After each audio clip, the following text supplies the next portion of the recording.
The little boy in my lobby had my birthmark. Same shape, same spot, the faded crescent on the left shoulder I've seen in the mirror since I was a kid. Tell me, what would you do if a stranger looked up at you and wore your family's fingerprint on his skin like a secret you thought the world buried with your child? My name is Michael. People used to call me the man with the golden touch, which is cute until everything you touch turns cold. I was 33 running a company everyone bragged about, living in a mansion so bright it could blind you at noon, eating takeout off plates that cost more than the food. But the thing that made me feel rich was small enough to sleep on my chest. My wife Cynthia had just given me a son. We named him Ethan. I pressed my mouth to his soft hair and whispered, "My little prince. You'll carry my name, my dream, my love," and Cynthia laughed. "Michael, you're not on a stage," and I told her I didn't care because every love story is a stage if you're lucky. 6 weeks later, I learned how quiet a house can get. Cynthia had a postnatal checkup. I wanted to drive, but a board emergency landed like a brick on my calendar. I kissed her forehead, held Ethan's hand for a second, said the most ordinary sentence I've ever regretted: "Be careful." She waved, the driver smiled. The car rolled out to that long road where trees lean in like they're listening. A trailer lost its brakes. Metal screamed. Air cracked. When the police called me, they handed me Cynthia's phone like it weighed 1,000 pounds and said words I still don't believe. Then came the sentence that finished me: "We didn't find a baby." I broke. Not the kind of break that gets you sympathy flowers. The kind where light inside you goes out and you move through rooms like a ghost that forgot how to knock. I sat on the nursery floor and stared at an empty crib until my knees went numb. I pressed Cynthia's scarf to my face to breathe what was left of her. My mother Agnes set soup beside me and whispered, "Please," and the soup went cold and then colder.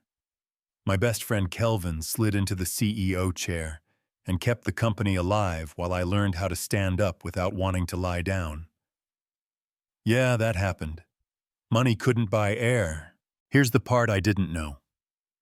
On that same road, a 25-year-old woman named Anna heard the boom, ran toward smoke with her heart banging against her ribs, and found a wreck that looked like a mouth of metal.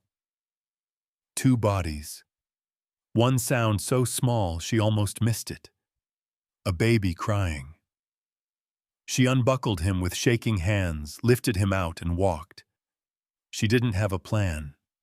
She had a promise she made out loud to a child whose life had just started twice. She named him Jason. She bought milk with money that should have bought her dinner. Her aunt called the baby cursed, told Anna to dump him at an orphanage or leave. Anna packed a bag and left. 5 years pass in real time when you're dying slow. I put on suits again. I learned the smile you give when people ask how you're doing, and you don't want them to worry. My mother tried to push me toward the future. "She's a good girl," she said about Linda, a polished manager who always had coffee and news and a careful laugh. I wasn't ready for a woman. Grief isn't a calendar. It doesn't care what year you're in. You know what I mean. Picture a quiet Saturday at the building. Reception half lit. Vacuum cleaner humming like a moth stuck in a jar. I was just cutting through for a folder I'd forgotten when I heard a child. Not a scream. The tired kind of crying like the sound is trying not to exist. He was 5, maybe. Blue undershirt because his mom had stepped away and the other shirt wasn't back on yet. I crouched down and said, "Hey, little man, you okay?" He blinked at me, swallowed hard, whispered Jason. I smiled without thinking, because kids tell you their truth first, then their story. I picked up the shirt to help him and froze. That mark. My mark. The weird little crescent my father had, and his father, and me. Same spot, left shoulder. I stared and my hands went cold, and the room tilted, because sometimes your brain needs a second to admit what your eyes already know. For a breath, I wasn't a CEO. I wasn't anybody. I was a father back in a hospital tracing a tiny ear with a finger that wouldn't stop shaking. Pattern interrupt. The reason I saw the mark at all was ugly. A manager had just scolded him for sitting at reception. He'd been called dirty. His mom had changed his shirt to calm him down. Cruelty pulled the curtain back, and there it was, my family's quiet signature. His mother sprinted back then. Anna, eyes wide, apologies tripping over each other, hands protective in that way you don't learn you're born with it. Someone tried to push them along with that tone people use when they forget their job is still a job. This isn't a daycare. I stood turned, said it loud enough for the ceiling. They can stay. Small thing, big line in the sand. That night, I unbuttoned my shirt, stared in the mirror at my own shoulder, and asked the dumbest and truest question. Am I losing it? Then I knocked on my mother's door. If I told you I saw our mark on a little boy today, would you call me crazy? She didn't flinch. Ask his mother. Truth doesn't hide it. Waits for the right question. Next morning, sunlight on the window ledge, Anna was dusting my office. The frame on my desk caught the light. Cynthia holding our baby. And Anna's face changed like the room got heavier. She set the frame down like it was hot. I took a breath and tried to sound steady. The mark on your son. Who did he get it from? She said she wasn't married. Then her voice fell out from under her. Brass road. Smoke. Crying. No one else there. She lifted him out and walked. I didn't steal him, she said, tears and dignity shoulder to shoulder. If it were you, what would you have done? Called the police and watched a baby disappear into a system, or carried him home and become a mother because there was no one else? Brass road. Our day. The elevator ride down is a blur. Keys. A steering wheel slick in my palms. Anna beside me, wringing her fingers, whispering a prayer without words. We pulled up to a little school where the swing set needed paint. Under a tree, a boy sat kicking dust. He looked up like he was trying to decide if I was a dream. Ethan, I said the name breaking out like it had its own lungs. He tilted his head. Uncle, because kindness looks like family to a child. I knelt, pulled him into me, and yes, I cried because the story I buried was breathing in my arms. I'm your dad, I said, into hair that smelled like chalk in summer. I'm your dad, little prince, and if that sounds corny, you're not wrong. And I would say it again. Stick around, because what happened next will blow your mind. We drove home. My mother looked up from her Bible, saw the boy and the book slid to the floor, because sometimes faith is heavier than paper. My grandson, she whispered, hands trembling, as she cupped his cheeks, my baby. Jason, Ethan, leaned into her like light into morning. Right then Linda walked in. Eyes bounced from Anna to Jason to me. What is going on? She asked, voice sharp enough to cut fruit. I found my son, I said, and it was both a sentence and a door closing. He survived because this woman picked him up and raised him. Linda stammered, I didn't know he was yours. I asked her what I'd been asking myself.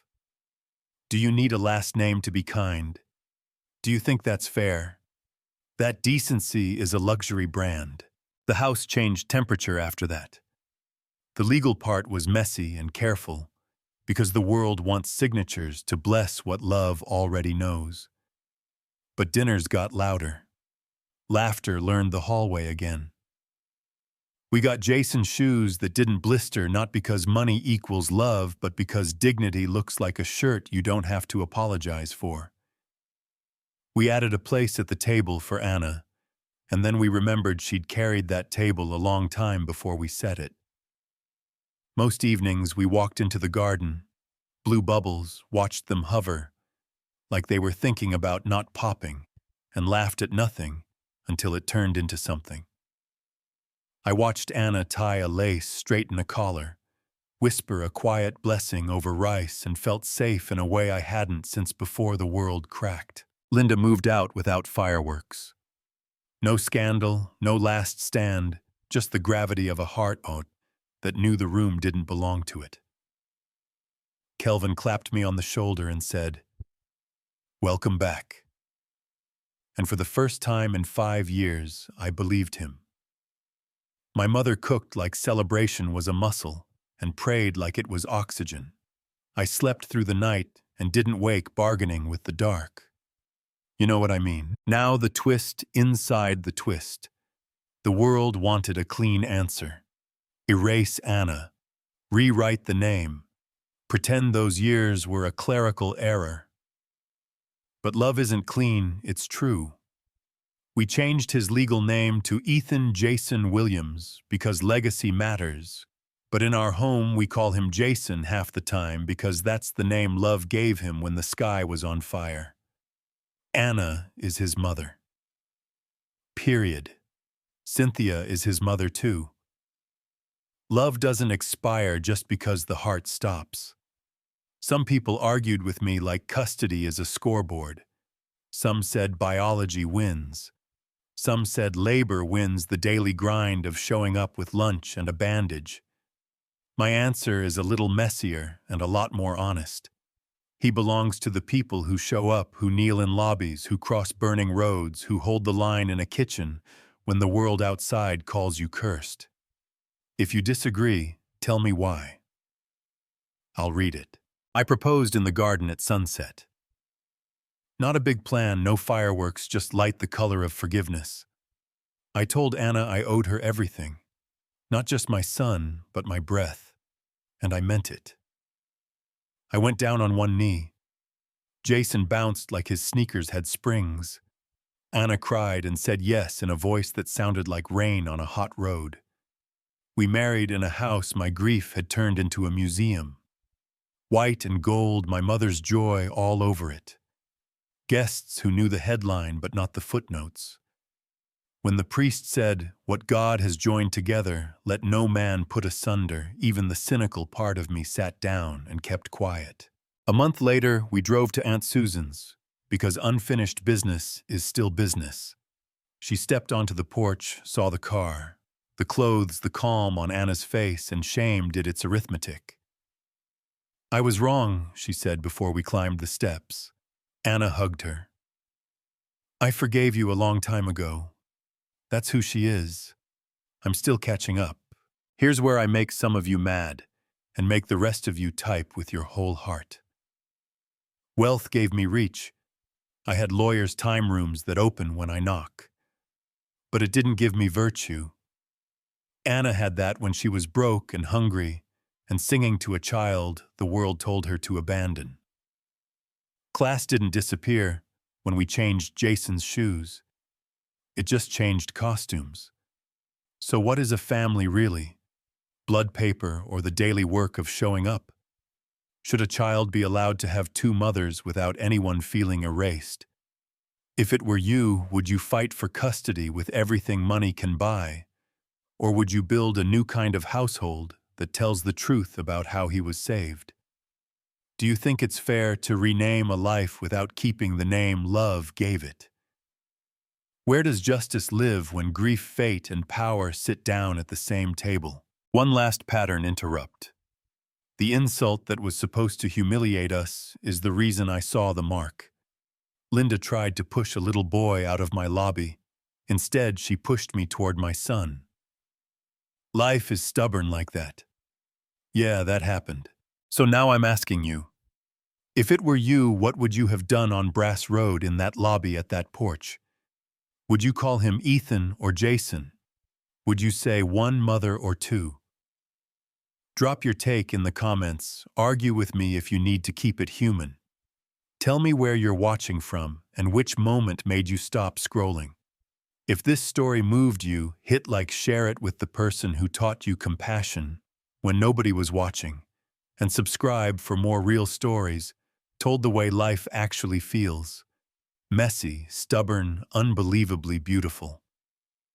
I'm Michael, this is our family, and the next time life hands you a choice between status and kindness, I hope you choose kindness and never look back.